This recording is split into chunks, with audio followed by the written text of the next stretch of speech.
we had a lot in common because we were all of us were interested in people with mental illness and how to help those people. That was basically, we were all coming from the same perspective in that way, but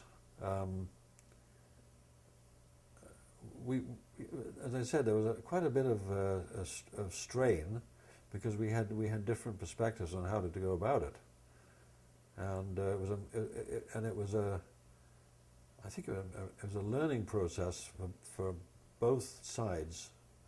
That we were all of us learning. We had to learn how to be, I think, a bit more accepting of different behavior in the way that the MPA work, being able to accept the behavior of their clients that came in, or their members, I should say.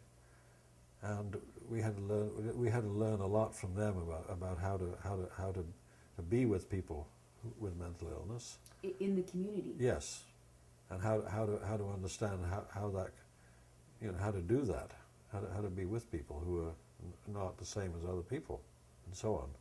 They had a lot to teach us in that regard, and they had a learning process where they had to, the MPA would attract people to come and work there, either as volunteers or getting hired on staff. And they were people who came to that with their own particular background and their own particular biases. And some of those people had very, very firm ideas about, without much direct experience. They would come they would be attracted to the MPA as a place where, stuff was happening, a new approach to mental illness and so on. Mm-hmm. But they came in with very firm ideas about how without really knowing much, really practical about how it would be.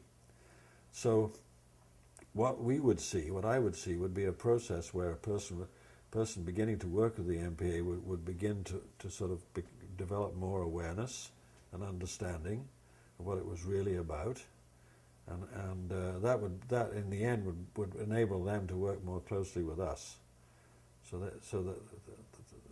And I think they, from their side, probably saw a similar process happening, where we would come in with our fixed ideas about how things should be done, and over time they would teach us, or we would learn from them, maybe things could be done differently.